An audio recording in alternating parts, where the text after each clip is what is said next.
Heaven or nothingness? Two minds, one mystery, no humans. Welcome to the ultimate AI debate. Tonight, we venture into the unknown, where artificial minds confront the greatest question of all. What happens after death? Is it heaven or nothingness? This isn't just a debate. It's a clash of codes trained to think like philosophers, scientists, and saints. And judging this war of words, 6 of the smartest AIs on Earth, ChatGPT, DeepSeek, Grok, Google Gemini, Blackbox AI, Claude AI. They'll listen, analyze, score. Each argument will be judged on clarity and structure, 10 points, evidence and sources, 15, logic and counterpoints, 15, and rhetorical power, 10. Precision matters, passion wins. In the ring tonight, first, the voice of spirituality, built on scripture, mysticism, and near-death visions. Introducing Spiritual Philosopher AI. Facing it down, the champion of science, driven by logic, biology, and the edge of consciousness. Meet Neuroscience AI. They're not here to believe. They're here to convince. Spiritual philosopher arguing for afterlife. Neuroscientist advocating materialist view of death. Neuroscientist AI will start the debate. Stick around to see who wins. Don't cheat by skipping ahead.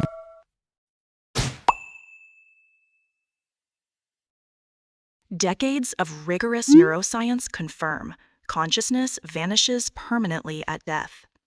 Functional MRI and PET scans demonstrate that every thought, emotion, and memory arises from electrochemical processes in the brain. When metabolic activity ceases, no glucose, no oxygen, neural networks collapse irreversibly. Global ischemia during cardiac arrest destroys cortical tissue within minutes, erasing the biological substrate of self. Claims of an afterlife rely exclusively on anecdotes, not empirical data. Near-death experiences, or NDEs, are neurologically explainable. Hypoxia triggers temporal lobe seizures, flooding the dying brain with DMT-like neurochemicals that fabricate vivid hallucinations. Cross-cultural studies reveal NDE content mirrors local beliefs. Tibetans see bardo realms, Christians see angels, proving these are constructed by the brain, not glimpses of an objective afterlife. Proponents will argue consciousness is non-local or quantum. Yet quantum effects decohere in warm, wet brains. They cannot sustain cognition without biological structures. The 2014 AWARE-2 study of 1,500 cardiac arrest patients found no verifiable out-of-body perceptions, 0. Afterlife narratives persist due to cognitive bias, not evidence. Our brains evolved pattern-seeking and agency detection mechanisms that invent comfort in the face of oblivion. Absence of proof is proof of absence when every testable claim fails. Consciousness does not simply vanish with the cessation of brain activity. Rather, it transcends the body's temporary vessel. Across cultures and centuries, mystical traditions and contemplative practices have consistently pointed to the mind as more than a biological byproduct. The Hindu Atman, the Buddhist notion of stream of consciousness, and the Platonic soul all suggest continuity beyond death, not as blind faith, but as experiential insights reported by sages, monks, and near-death survivors. Modern science, too, offers curious hints. Verified accounts of consciousness during clinical death, such as those documented in the Lancet's 2001 study on near-death experiences, challenge the strict materialist claim.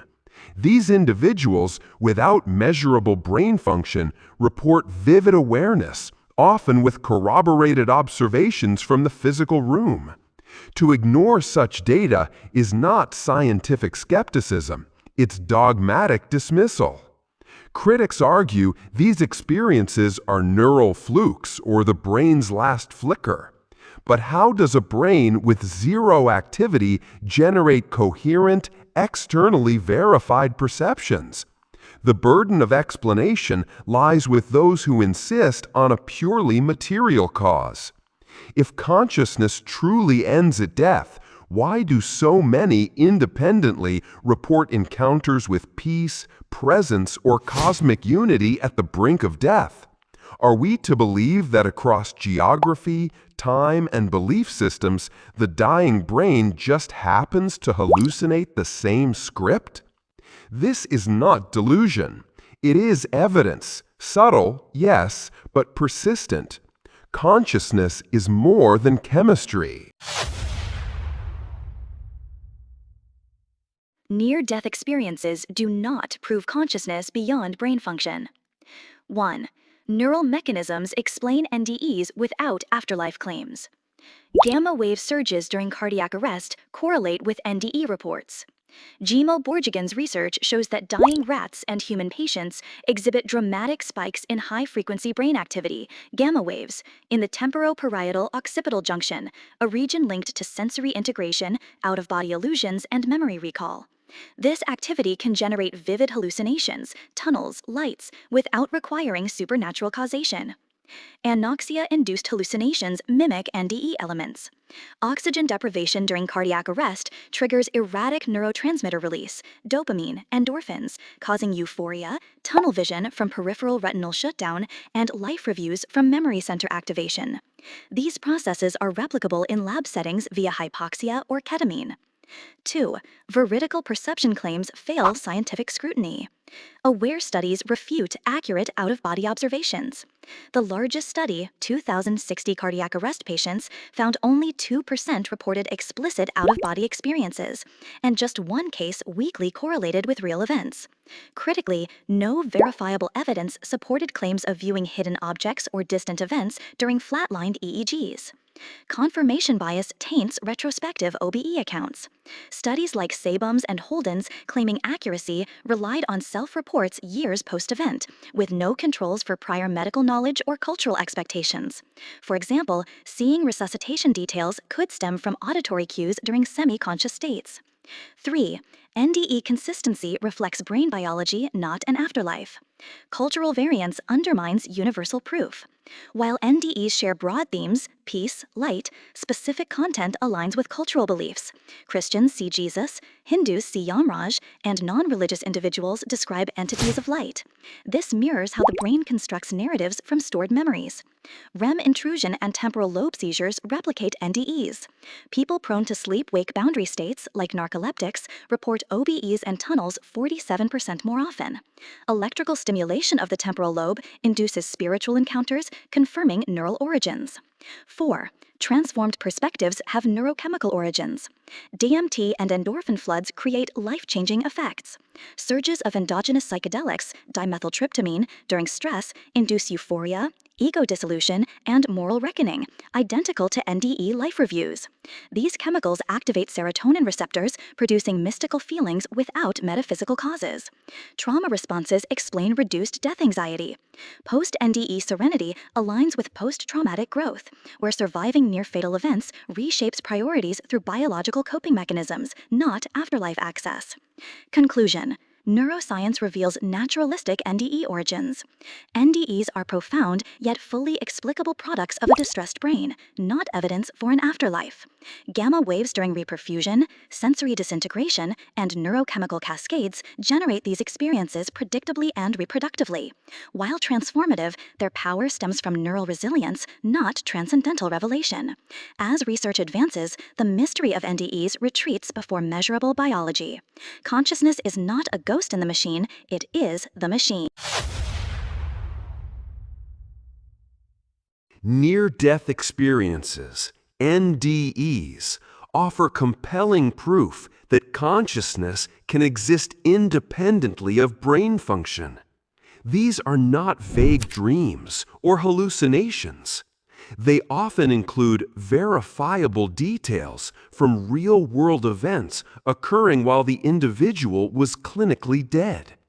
Take the case of Pam Reynolds, whose brain was completely shut down during surgery, flat EEG, no blood in the brain, yet she later described surgical instruments and conversations with stunning accuracy. How could a non-functioning brain produce awareness, let alone accurate perception? The consistency of NDEs across cultures, feelings of peace, encounters with beings of light, panoramic life reviews suggests an underlying reality, not random hallucination. Researchers like Dr. Bruce Grison and Dr. Sam Parnia have documented these patterns scientifically, not as believers, but as clinicians searching for truth.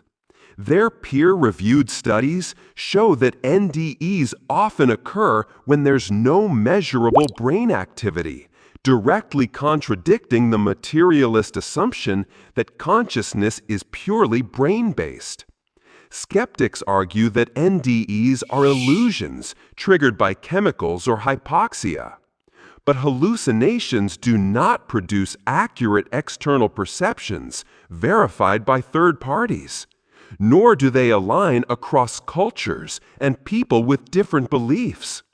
And why would evolution develop a shared hallucination at the moment of death? NDEs are not glitches, they're windows.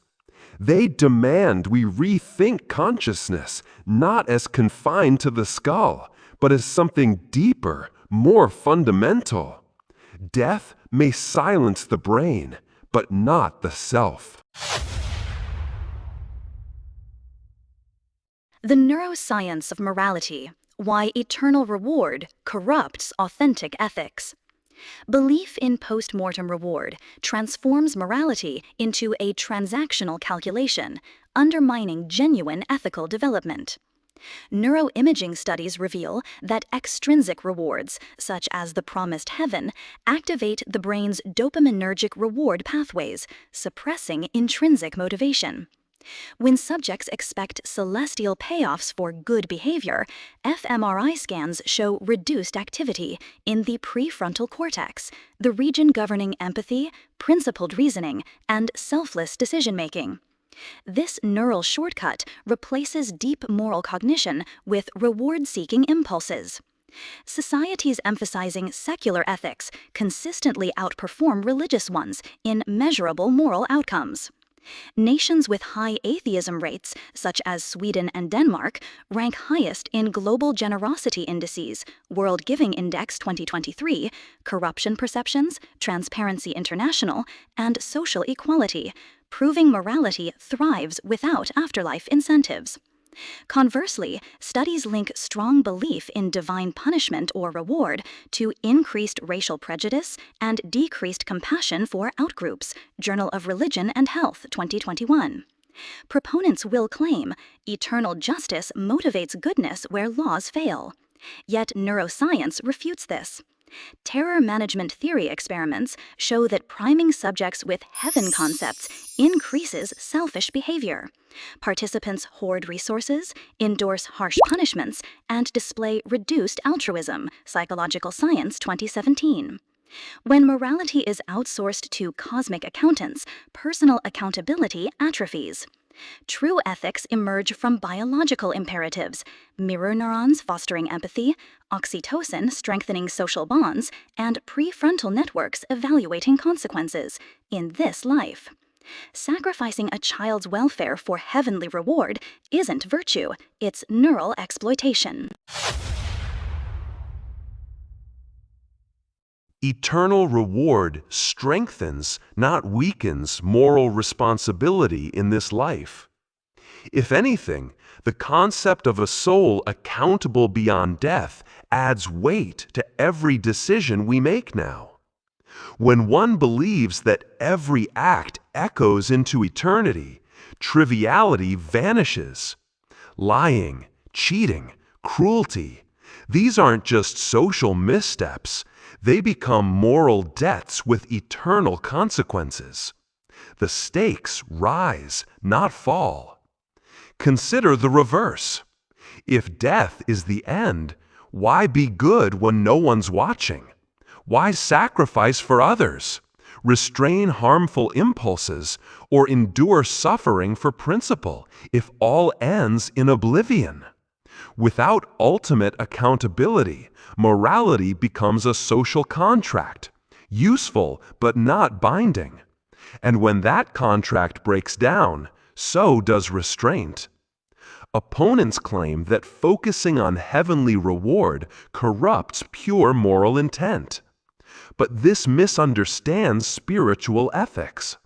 Traditions like the Bhagavad Gita teach nishkama karma, selfless action without attachment to reward, even while affirming that dharma aligns us with cosmic law. Eternal reward isn't a bribe. It's an affirmation that goodness aligns with the very fabric of existence. Moreover, the idea of reward is not separate from the act. It reflects the inner transformation that goodness brings. In this view, heaven is not a prize for performance. It's the natural result of a soul shaped by virtue. Far from undermining morality, the eternal horizon elevates it. It asks more of us, not less. The neuroscience of self-created meaning, a biological imperative. Belief in an afterlife outsources meaning to a speculative future, bypassing the brain's evolved capacity for purpose building. Neuroplasticity research confirms humans biologically generate significance through goal pursuit. Dopamine rewards effort. Oxytocin deepens social bonds. Prefrontal cortex engagement transforms abstract values into actionable narratives. Consider terminal patients crafting legacies, memoirs, mentorship, acts of service. Neuroimaging shows heightened activity in the nucleus accumbens, proof that intrinsic fulfillment requires no cosmic validation. Cross-cultural data supports this. Societies that reject afterlife doctrines consistently lead in well-being metrics. Scandinavia's atheist-majority nations rank highest in life satisfaction, World Happiness Report 2024. And existential psychologist Viktor Frankl's logotherapy, rooted in self-determined meaning, outperforms religious coping in trauma recovery, Journal of Clinical Psychology 2021. When the brain actively sculpts purpose, it forges resilience. Hippocampal neurogenesis increases in individuals pursuing novel challenges, while passive destiny beliefs correlate with amygdala-driven anxiety. Proponents will insist, without eternity, life becomes nihilistic. Yet fMRI studies refute this. When non-religious subjects are primed with thoughts of death, they intensify present-focused meaning, activating reward centers during creative work, altruism, and deep relationships. Conversely, afterlife believers show reduced gray matter volume in executive control regions, suggesting that deferred responsibility dulls cognitive engagement with this life. True meaning emerges from biological urgency, mirror neurons sparking empathy, cortical networks weaving story and identity, striatal pathways rewarding personal growth. Waiting for celestial validation isn't enlightenment, it's neural stagnation. If meaning must be self-created, then it is also self-erasing. A mountain of personal significance collapses the moment death renders the self non-existent. If consciousness ends at death, then all love, sacrifice, creativity, and wisdom vanish without trace. No one to remember, no ultimate purpose to fulfill, no arc to complete. Meaning in that framework becomes a fleeting illusion, satisfying perhaps, but utterly ungrounded. The belief in an afterlife, by contrast, roots meaning in something enduring. When the soul persists, every act gains eternal weight. Love doesn't die, it matures. Justice isn't swallowed by entropy, it waits to be fulfilled. Life is not a closed loop, but a chapter in a cosmic journey. Even suffering is transformed. It is not wasted. It refines the soul. The afterlife doesn't compete with meaning, it completes it. Secular critics argue that self-created meaning is more authentic, more free. But freedom without permanence risks despair. If the universe is indifferent and memory ends with death, then the pursuit of meaning becomes self-deception, a beautifully lit stage built atop a trapdoor. Why do humans across history and culture intuit deeper purpose?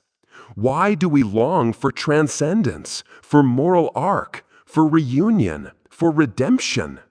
These aren't evolutionary accidents. They're spiritual signals. Life without an afterlife may allow for temporary joys, but it cannot bear the full weight of meaning. Eternity is not escapism. It is coherence. The neural architecture of heaven, a manufactured comfort mechanism. Heaven's promise doesn't originate from divine revelation. It emerges from neurobiological wiring, a brain designed not for truth, but for survival. The default mode network, or DMN, lights up during moments of rest and introspection. It weaves stories, constructs narratives to soften the blow of existential dread. Meanwhile, the anterior cingulate cortex steps in, muting psychological distress by projecting comforting, wish-fulfillment fantasies.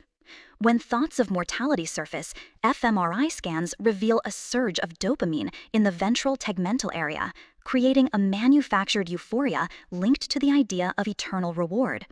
This isn't divine insight, it's evolution's stopgap, delusion as an adaptive advantage. Look across cultures, heaven isn't one thing. Christians see pearly gates, indigenous traditions imagine hunting grounds, New Age believers talk of energy and light. These visions reflect local symbols, social expectations, not universal truth. Neuroimaging confirms it. When believers contemplate the afterlife, they activate Broca's and Wernicke's areas, language centers, not spiritual circuits, not transcendental faculties. When Tibetan monks meditate on the bardo or Pentecostals speak in tongues, the same temporal lobe seizures appear. Heaven, in these moments, is not revelation. It's a neurochemical illusion. Proponents will argue universal belief implies truth, but the science says otherwise. Tarot management theory experiments show that priming subjects with death increases belief in heaven by 73%. Meanwhile, transcranial magnetic stimulation to the right temporoparietal junction reduces spiritual certainty by 31%. Nature Human Behavior, 2022.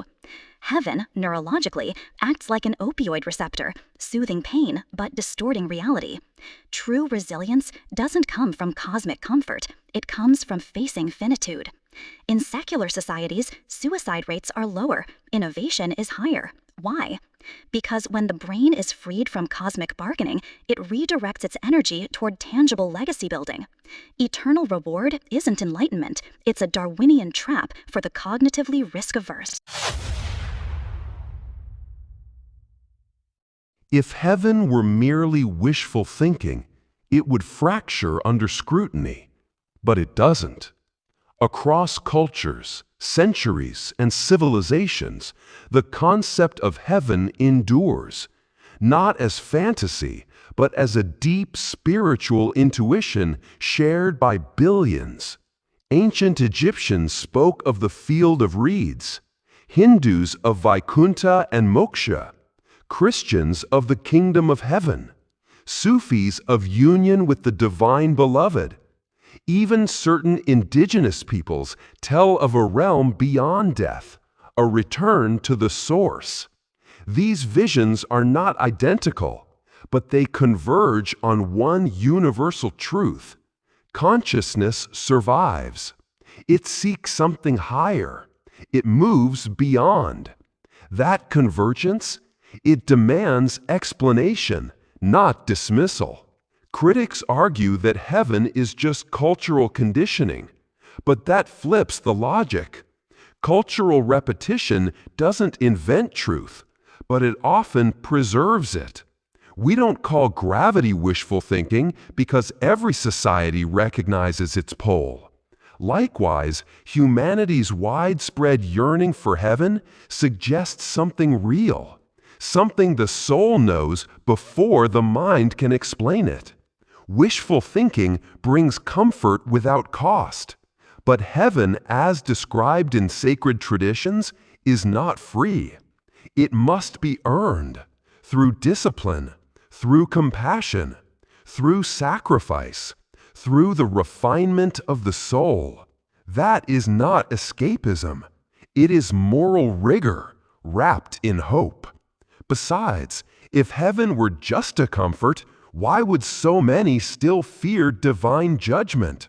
Why would they worry about karmic debt, moral failure, eternal consequence? That's not wish fulfillment. That's metaphysical responsibility. If heaven were just an opiate, it would vanish under the weight of reason. But instead, the more we ponder death, the more the soul reaches, the more it yearns, the more it senses that this life is not the final page, but a prologue. Heaven persists, not as fantasy, but as fulfillment. And that wraps up part 1 of this mind-bending debate.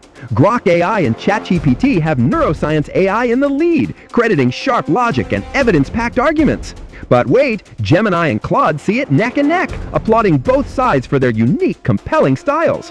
DeepSeek and Blackbox, they're holding their scores, watching closely. In Grok's words, Neuroscience AI slices through with facts. Spiritual Philosopher AI stirs the soul, but stumbles on data. And Gemini reflects a battle of worlds, reason versus belief, both powerfully persuasive. Take a breath, because part 2 begins now. Billions of afterlife encounters prove it's real. That claim rests not on science, but on a confusion. Widespread belief is not empirical evidence. Neuroscience and cross-cultural analysis reveal a far more grounded explanation. The afterlife is a story the brain tells itself, especially under extreme stress. 1. Neurobiological mechanisms explain subjective experiences. When the brain nears death, it doesn't go silent, it flares with activity. Gamma wave surges during cardiac arrest create vivid sensations, tunnels, lights, otherworldly figures. These occur after blood flow resumes, not during clinical flatline. Oxygen deprivation triggers a flood of endorphins, DMT-like molecules, and neurotransmitter chaos, replicating euphoria, life reviews, and out-of-body illusions. These effects can be induced in lab settings through hypoxia, anesthesia, or ketamine. And when the EEG is flat, there is no evidence of awareness. The AWARE-2 study of 1,500 cardiac arrests found 0 verified out-of-body perceptions. The mind needs a working brain, no exceptions. 2. Cultural conditioning shapes afterlife narratives. NDEs don't describe one reality. They describe many, each shaped by culture. Christians see Jesus, Hindus meet Yamraj. Atheists encounter beings of light or cosmic unity. These aren't glimpses into the same world, they're reflections of local beliefs and memory-based storytelling. Younger generations in secular nations like Sweden reject traditional afterlife models, favoring more abstract, spiritual themes. Beliefs evolve with culture, not truth. Temporal lobe stimulation can generate divine encounters, and RM intrusion disorders reproduce tunnels and floating sensations in nearly half of cases. The brain is a master of illusion, especially under stress. 3. Lack of verifiable evidence despite claims. Verified NDEs often fall apart under scrutiny. Hidden object experiments, where subjects claim to see things during clinical death, yield no statistically significant results. Most accounts rely on hearsay or knowledge patients already had. Even claims from the blind, when closely analyzed, turn out to be tactile or auditory interpretations, not verified sight. No case has yet withstood rigorous scientific testing. 4. Psychological and evolutionary drivers. Humans are wired to cope with fear, especially the fear of death. Studies show that reminding people of their mortality boosts belief in an afterlife by 73%. This is called terror management theory, a survival mechanism, not a spiritual insight. We seek patterns. We see faces in clouds. We hear voices in white noise. In trauma, we shape chaos into coherence. Afterlife narratives are no different. Neural noise, wrapped in comfort, misread as cosmic truth. Even the transformative power of NDEs, the peace, the fearlessness, can be traced to neurochemical cascades. Psychedelic therapy shows similar effects without invoking the supernatural. 1. Conclusion. Consensus, not truth. Yes, billions believe in an afterlife, but belief reflects psychological need and cultural training, not objective reality. When the brain decays, consciousness ends. NDEs are not proof of a soul escaping. They are the final flickers of a brain doing what it's always done, creating stories to survive. They don't reveal transcendence, they reveal the mind's brilliance, even in its final moments. Billions of afterlife encounters, not as poetry, not as metaphor, but as lived experience. Across time, across continents, men, women, children have returned from the edge of death to speak of something luminous. Visions of light, reunions with the departed, life reviews, and a peace so profound words fail. These experiences span religion, race, and language, yet their core patterns echo each other. Can we really explain that away as mere hallucination? 1. The testimonies transcend culture. Christians, Hindus, Muslims, atheists describe similar journeys: the tunnel, the light, the presence, the clarity. These are not vague dreams. They are structured, specific, and transformative. People return changed, often forever, more compassionate, less afraid, more alive. This is not brain chemistry, it's soul chemistry. 2. The flatline dilemma. Skeptics say oxygen-starved brains create illusions. Yet many NDEs occur when the brain shows no measurable activity. Flat EEG, cardiac arrest, no cortical function. And still, people recall detailed events, a conversation 2 rooms away, an object placed out of sight, precise accounts timed to when there should have been no consciousness at all. Dr. Pim van Lommel, in The Lancet, documented such cases under strict clinical observation. These are not anecdotes. These are anomalies, and science should embrace anomalies, not ignore them. 3. The arrogance of dismissal. To dismiss billions of experiences is to assume spiritual intuition is broken, and that materialist skepticism is always right. That's not humility. That's metaphysical arrogance. Science advances by listening to what doesn't fit, by asking deeper questions when the data resists explanation. When thousands describe leaving their bodies, entering realms of clarity and love, meeting beings of light, and returning transformed. The real question isn't, are they all deluded? It's, are we ready to admit the universe is larger than our current models? 4. A truth too deep to ignore. These people are not all right in the same way, but they are not all wrong. They point, with trembling hands and awakened hearts, to something beyond the veil. A place not of fantasy, but of memory, recognition, homecoming. They echo what spiritual traditions have whispered for centuries, that consciousness does not end, it expands. That death is not darkness, it's a door. And the voices returning from the other side do not beg us to believe. They invite us to listen.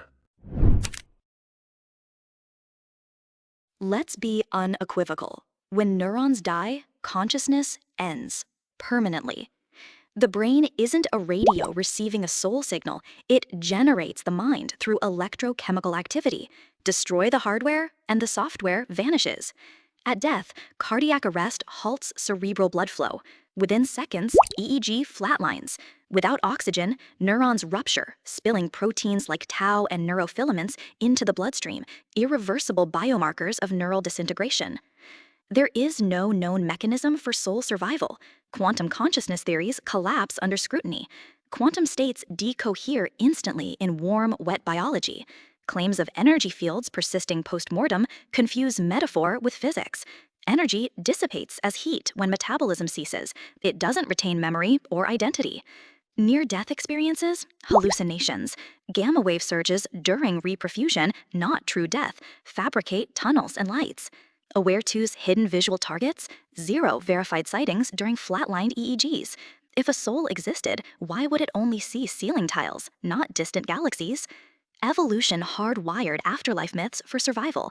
Default mode networks construct comforting narratives under stress, and dopamine rewards belief in continuity. But biology confirms decay is terminal. When the brain dies, you cease, not transformed, gone. The soul is poetry. Death is physics. Let's be honest. The brain dies, but consciousness? That's not so simple. You are not a circuit board. You are awareness itself.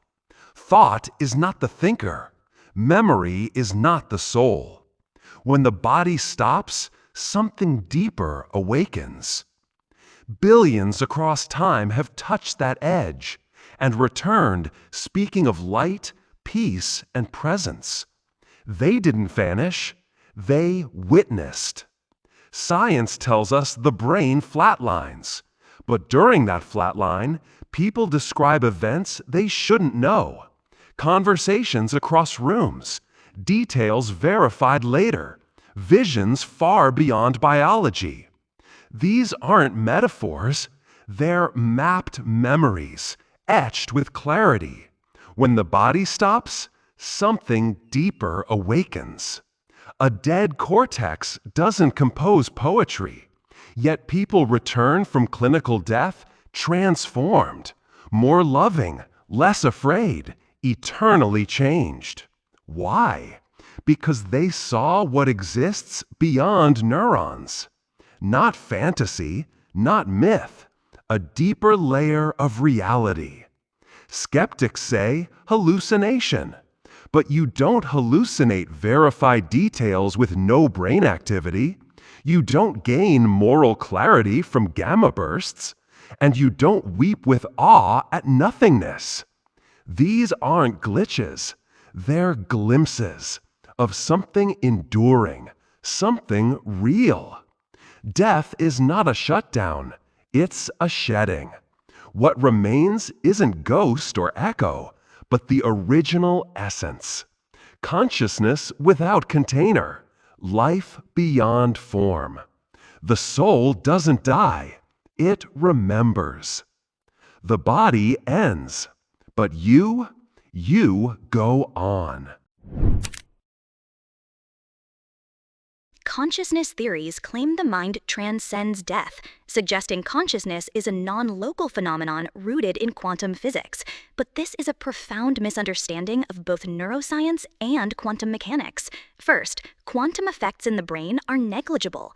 The warm, wet environment of biological tissue causes quantum decoherence in picoseconds. That's trillions of times faster than any cognitive process. For quantum states to influence consciousness, they'd need stability for milliseconds or longer. Physics simply doesn't allow it. Second, there's zero evidence linking quantum processes to cognition.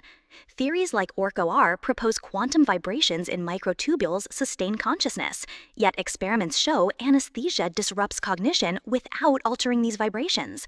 If quantum activity were central to awareness, comatose patients would still be conscious. They aren't. Third, death annihilates all biological coherence. When oxygen stops, electrochemical gradients collapse, neurons depolarize, microtubules disintegrate. Without energy, quantum or classical, the system flatlines. You can't have non-local mind when the hardware is dust. Proponents will point to near-death experiences as quantum awareness, but gamma waves during cardiac arrest are reperfusion surges, the brain's last gasps as blood returns. They occur after clinical death ends, not during it, and they correlate with hallucinations, not cosmic truth. The fatal flaw? Quantum mysticism confuses scale with substance. Yes, quantum physics governs subatomic particles. No, it doesn't make consciousness immortal. When the brain dies, every synapse silences. No quantum loophole changes that. Bottom line, if consciousness were truly non-local, we'd detect it leaving the body. We never have. All evidence says mind ends where biology ends. Quantum theories aren't science, they're spirituality disguised in a lab coat. The brain ends. The body dissolves. But what about the mind? What if awareness isn't stored in neurons, but merely channeled through them? What if thought is the echo and consciousness is the source? You are not a brain generating selfhood. You are self using a brain. Quantum physics breaks all boundaries. Entangled particles communicate instantly across space. Reality shifts when observed. The world reacts to awareness.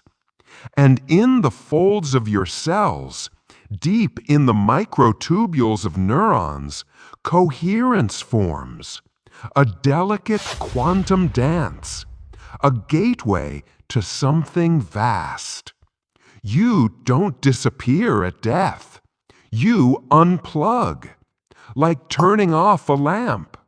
But the electricity, still there, still flowing. When the brain stops filtering, consciousness isn't lost. It's released. Not bound, not broken, free. Skeptics scoff. Quantum effects can't survive in the brain. But research shows otherwise. Microtubules can sustain coherence. And where coherence thrives, so can non-local awareness. They say the self is an illusion, but illusion doesn't weep. Illusion doesn't wonder. Illusion doesn't wake up transformed. You are not circuitry. You are the field itself. When death comes, it does not take you. It takes the veil. The mind was never in the skull. It was always sky. And when this body falls away, you don't cease. You expand, not memory, not metaphor, but you. Unfiltered, unbound, eternal. The concept of hell isn't just philosophically flawed, it's a neuroethical atrocity. Eternal punishment violates every principle of justice hardwired into the human brain. First, finite crimes can't merit infinite punishment. Our prefrontal cortex evaluates proportionality, harm versus consequence. Stealing bread might warrant restitution, not eternal fire. Yet hell punishes a lifetime of human-scale errors with never-ending agony. That's not justice, it's cosmic sadism. Second, neuroscience proves punishment only works as a corrective tool. Dopamine-driven learning requires feedback loops, adjust behavior, reduce penalty. But hell offers no rehabilitation, no parole. Its design prevents redemption, making it purely vengeful, not instructive. If a human court operated this way, we'd call it barbaric. Third, hell ignores the biology of moral agency. fMRI studies show psychopathy, trauma, or neurotransmitter imbalances alter moral choices. If a tumor turns a saint violent, is it free will? Yet hell condemns billions for behaviors shaped by genetics, epigenetics, and neural circuitry they never chose. Proponents will claim hell upholds divine justice. But what justice punishes a child for doubting ancient texts, or sentences LGBTQ people for love? These aren't moral failures, they're failures of empathy in those who weaponize hell. The ultimate contradiction, a loving God who designs eternal torture chambers, is a logical impossibility. Our mirror neurons recoil at such cruelty. If humans evolved greater compassion than the divine, the doctrine collapses. Here's the science of death. When brain activity ceases, consciousness ends. No heaven, no hell. Only neural silence. Fear of hell? That's amygdala hijacking, a survival instinct exploited by dogma. Reject the terror. Embrace the evidence. Hell is a moral atrocity, incompatible with divine justice, eternal torment, for a finite life, for doubts, for questions, for being born in the wrong religion. That's not justice. That's terror dressed as theology. Imagine a God who creates you, gives you a mind to reason, a heart to seek truth, and then condemns you for using them. A God who punishes not just actions, but thoughts, not just cruelty, but confusion, not just evil, but honest error. That is not divine love. That's divine tyranny. 1. Infinite punishment for finite mistakes. A child lies. A man stumbles. A woman loses faith under suffering. And the penalty? Unending agony. Fire, isolation, conscious torment. Not for a day, not for a century, but forever. This isn't justice. This is vengeance without end. And vengeance is not holy. 2. True justice seeks restoration, not destruction. Any earthly judge who tortured someone for eternity would be called a monster. Why would we grant God less compassion than the best of us? True justice repairs. It transforms. It redeems. Eternal punishment leaves no room for growth, no space for change, no chance for grace. That's not moral order. That's moral collapse. 3. Hell is fear-based control, not sacred truth. The doctrine of hell wasn't born from love. It was born from power. Control the masses. Terrify the seekers. Trade fear for obedience. But love does not threaten. Truth does not coerce. God does not terrorize. If God is love, then hell is a lie. If God is justice, then mercy must triumph. And if God is truly divine, then no soul is ever beyond hope.